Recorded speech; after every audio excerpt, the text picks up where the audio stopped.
জি আলহামদুলিল্লাহ। আমাদের গণ অভ্যুত্থানের পূর্বে আমাদের জীবনটা সবার অনেক কষ্টের ছিল।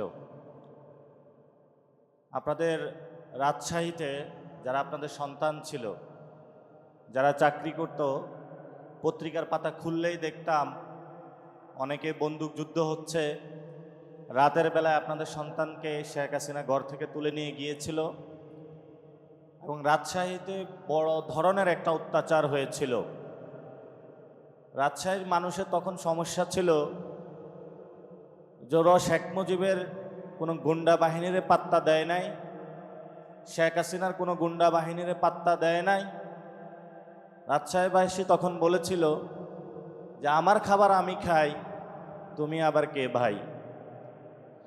তো আপনাদের এই সংগ্রাম যেটা ছিল, এই সংগ্রাম আস্তে আস্তে যখন একটা প্রক্রিয়ায় পৌঁছেছিল, একটা জোরে ধাক্কা কিন্তু গণ অভ্যুত্থানে পড়েছিল এবং গণ অভ্যুত্থানের সময় রাজশাহীতে যে দুর্বার আন্দোলন আপনারা গড়ে তুলেছিলেন তা বাংলাদেশের মানুষের সামনে আজীবন শ্রদ্ধা ভরে থাকবে। আজকে যারা এখানে উপস্থিত হয়েছেন, আমাদের জাতীয় নাগরিক পার্টির সম্মানিত মুখ্য সংগঠক, গণ অভ্যুত্থানের অন্যতম নায়ক জনাব সার্জিস আলম, তার বাসাও কিন্তু উত্তরবঙ্গে। তা আপনাদেরই সেই সন্তান, হয়তো একটু দূরে, কিন্তু সন্তান আপনাদেরই। আরও এখানে রাজশাহীবাসীর সন্তান হিসাবে উপস্থিত আছেন জাতীয় নারী শক্তির লড়াকু নেত্রী, যিনি ঢাকা বিশ্ববিদ্যালয়ে তৎকালীন যখন ছাত্রলীগ হলগুলা দখল করে নিয়েছিল, সেই সময় একটা হলের জিএস নির্বাচিত হয়েছিলেন এবং বর্তমানে উনি পুরো বাংলাদেশের নারীদেরকে সংগঠিত করার জন্য দিনরাত পরিশ্রম করে যাচ্ছেন। আপনাদের দুই সন্তান মুনিরা শারমিন, আপনাদের আরেকজন সন্তান আছে সিরাজগঞ্জের জনাব সাইফ মুস্তাফিজ, যিনি উনি চাইলে খুব ভালো একটা জীবন ব্যবস্থা লিড করতে পারেন। সব কিছু ছেড়ে এসে রাজনীতি করছেন, ইলেকশনও করেছিলেন, মানুষের দ্বার প্রান্তে গিয়েছিলেন এবং দীর্ঘদিন ধরে ঢাকায় আমরা যখন ক্যাম্পাস লাইফে রাজনীতি করেছিলাম তখন একটু একটু করে সবক নিচ্ছিলাম, একটু তাত্ত্বিক জায়গায়, সাংগঠনিক জায়গায়। খুব শার্প যে কয়জন ঢাকাতে রাজনীতি করত, তার মধ্যে ছিলেন আপনাদেরই সন্তান অন্যতম ইমরান ইমন। ইমরান ইমন ভাইয়ের রাজনৈতিক জায়গাটা খুবই ক্লিয়ার। শ্রমিক কর্মসংস্থান থেকে শুরু করে বাংলাদেশের আগামী রাজনীতি কেমন হওয়া উচিত, সাথে সাথে সাংগঠনিক যে প্রজ্ঞা এবং সেই নেতৃত্ব বলে রাজশাহী বিভাগের তিনি দায়িত্ব পালন করছেন। রাজশাহী মহানগরীতে সবার একটা আতঙ্কের নাম জনাব মুবাশ্বের, এবং ওনার মুখ দেখলে সবাই হলো গলে যায়, কেমনে যেন সব কিছু ম্যানেজ করে ফেলে। ওনার বন্ধু বিএনপিও, ওনার বন্ধু জামাতও, সবার মধ্যে থেকে মা বাবার মতন আগলে রেখে এনসিপিকে আজকের এই প্রোগ্রামের দিকে দিক নির্দেশনা দিয়ে এনসিপিকে বড় করে নিয়ে যাচ্ছেন। এবং আজকে যে আপনারা একত্রিত হয়েছেন, এটার পিছনে অনেক পরিশ্রম আছে। যেই পরিশ্রম বা সাফল্যের অংশীদার কোনো একক ব্যক্তিও আবার বলবো না আমি, যে মানুষগুলো এখানে দাঁড়িয়ে আছে তারা কিন্তু দিনরাত পরিশ্রম করে যাচ্ছে।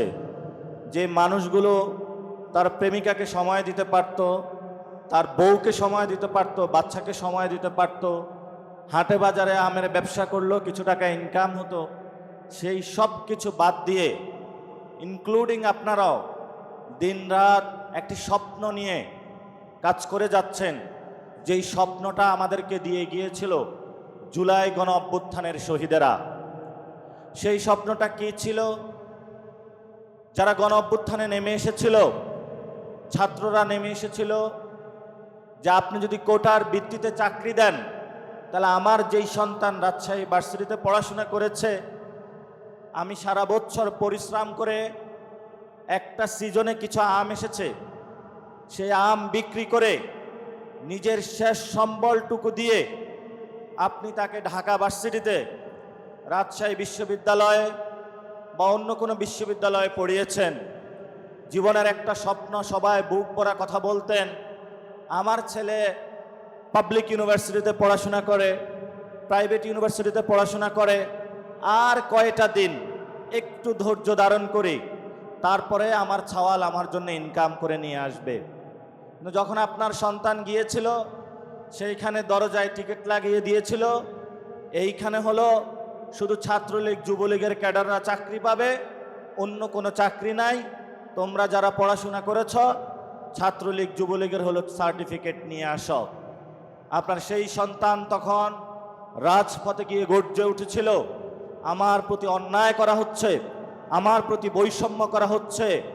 বাবার কাছে আনাস চিঠি লিখে গিয়েছিল, আমি যুদ্ধে গেলাম, যদি আমি মরে যাই তুমি গর্ব ভরে সবার কাছে বলবা আপনাদের এই সন্তান ওয়াসিম দুহাত তুলে, আবু সাইদ দুহাত তুলে রংপুরে দাঁড়িয়ে গিয়েছিল, চিটাগংয়ে ওয়াসিম দাঁড়িয়ে গিয়েছিল, অসংখ্য শহীদ রাস্তায় তারা জান বাজ রেখে আপনাদের কাছে একটা স্বপ্ন দিয়ে রেখে গিয়েছিল।